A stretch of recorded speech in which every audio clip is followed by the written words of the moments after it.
Hey, thanks so much for finding the video. Do us a favor. If you haven't done so yet, please subscribe. And be sure to leave your comment. We love to interact. Enjoy the video.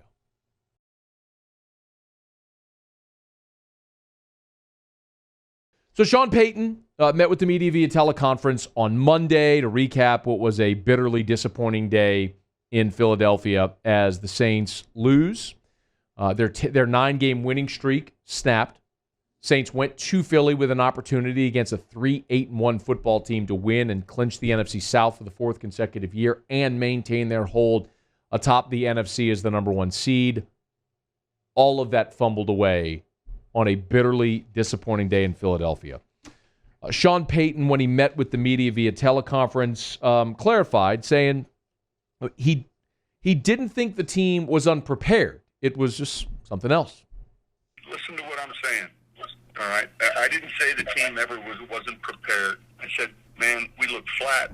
We didn't look ready to play, and that's a reflection on me, and it's upsetting.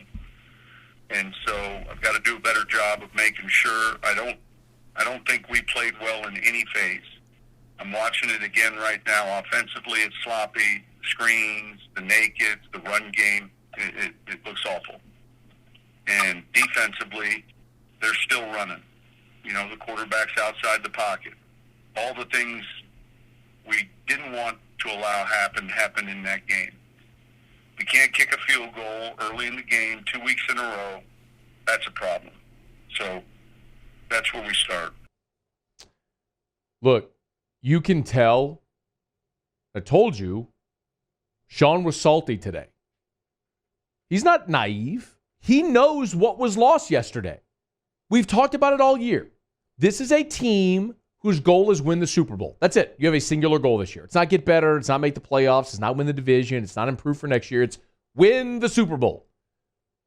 The clearest path to do that is home field advantage, especially in a year where one team gets a bye. And especially when you got a 41-year-old quarterback who's now going to be coming off another injury and you don't want to be playing in Green Bay in January. He's pissed. I get it. I am too. And he was naming names. And you heard him right there call out Will Lutz, who deserves criticism. You lost by 3. Will Lutz missed 2 field goals. Will Lutz has now made just 2 of his last 6 field goals. This after he started the season making 15 of 16. He was automatic. And now he can't make it. It's a real, genuine problem to where if it keeps up, it changes Sean Payton's decision-making process.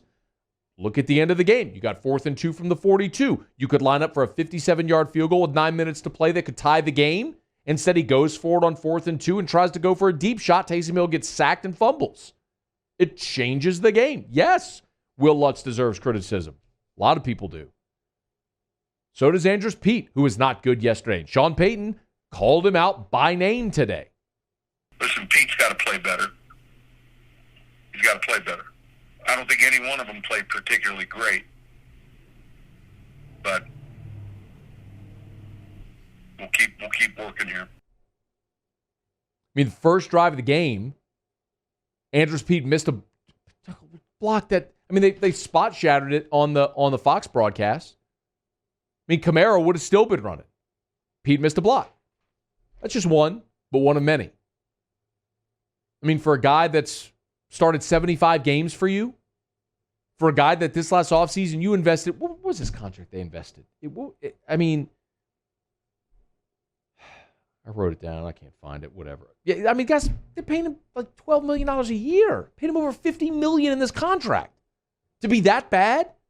I mean, to where we see Nick Easton's out with a concussion, we're like, oh, crap. Because Pete and Ruiz, 2 first-round picks, one of whom is now on a second giant contract, they stink? I get it. I get Sean Payton's frustration. Your tackle play is exceptional. Eric McCoy is becoming one of the best centers in the league. Your guard play stinks. And the crazy part of that is that's where they built their Super Bowl roster, inside out on the line. With Jonathan Goodwin at center, and you had 2 best guards in football with Evans and Nix. Now, it's your weakness. Wasn't just Pete. It was all over the field. I've shared with you my thoughts on Taysom Hill. He was not good yesterday. and didn't protect the football. He has continued to struggle throwing the deep ball, and Sean Payton refuses to run him. That part, I don't think is Taysom Hill's fault. But my contention is you are voluntarily negating one of your biggest advantages, which is Taysom Hill's ability to run the football. That's his cheat code. That's his superpower. And you're choosing not to use it.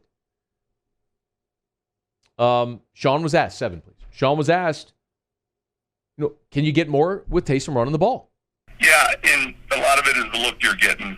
We ran it once with him on 4th down.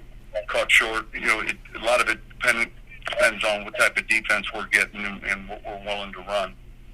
There was a couple of plays, running zone reads yesterday, handed one off to Alvin. So a lot of it is predicated on what you're getting. That is an important distinction.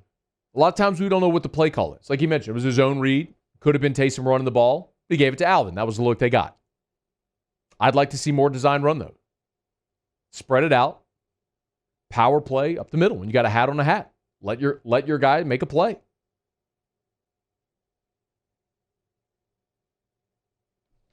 Sean was also asked about Taysom taking off when the pocket collapses. There's a clock in your head relative to the down and distance, and typically on your normal early downs, you get a feel pretty soon of when your time's up and you're going, or when you're staying with the read. Here's a nice way of saying it. He got sacked 5 times. Run! You hear all the time about quarterbacks with their internal clock. You got to have it. If it's 1,001, 1,002, 1,003, you better be going, dog. 5 sacks yesterday? One more on Taysom, which is just generally from Payton, how he thought he played. I thought he played all right. I'm watching the tape. He's still slow on a few decisions. He's to the wrong side of the field a few times relative to making decisions. And I don't like the fact that the ball was out again.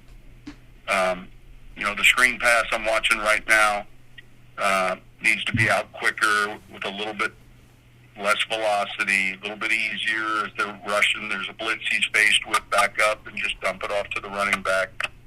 So there's some things that he's got to clean up. Sean Salty, justifiably so. Things he's got to clean up. I just don't know if Taysom Hill is capable of cleaning that up. At 30 years old, I can't say he can't improve at all, but in many respects as a player, he's what he is. And it's worth asking the question. I've been one of the ones willing to do it very loudly, and to the dismay of many of you who have criticized me for it, but I don't care. When you come here, I'm just going to tell you the truth. I'm going to give you my opinion. If I'm right, I'm right. If I'm wrong, I'm wrong. But I'm never going to BS you.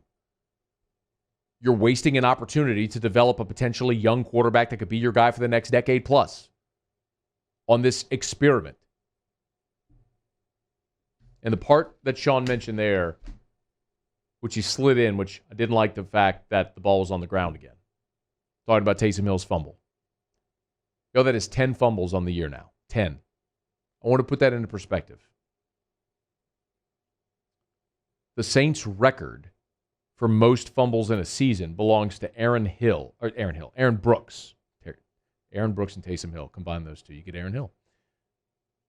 Aaron Brooks fumbled 14 times in 2003. In 16 games as the starting quarterback. Taysom Hill has fumbled 10 times starting 4 games.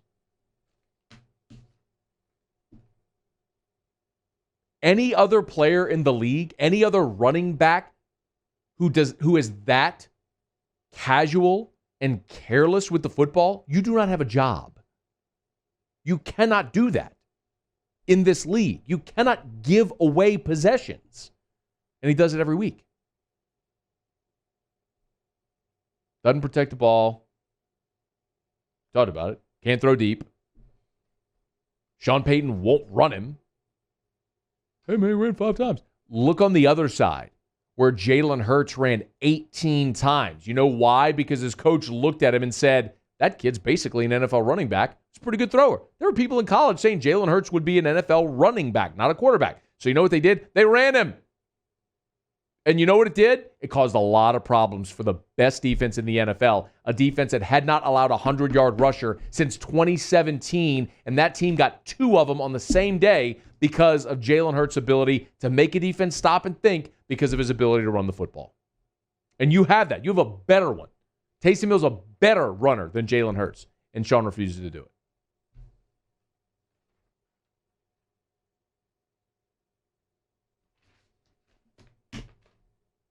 Flip side, Quan Alexander was awesome yesterday. I'll give you one guy on both sides of the ball I thought were really good. Quan Alexander led the team in tackles, also had the big forced fumble at the end. And Mike Thomas caught every target. Targeted him 8 times, had 8 catches. He's rounded into form. I mean, he looks every bit the mega star he was a year ago. And when healthy, he is clearly any quarterback's best friend. Just throw it at 13, he's going to catch it. Hey, thanks so much for watching. Please leave your comments. I love to interact. And be sure to hit the red subscribe button below.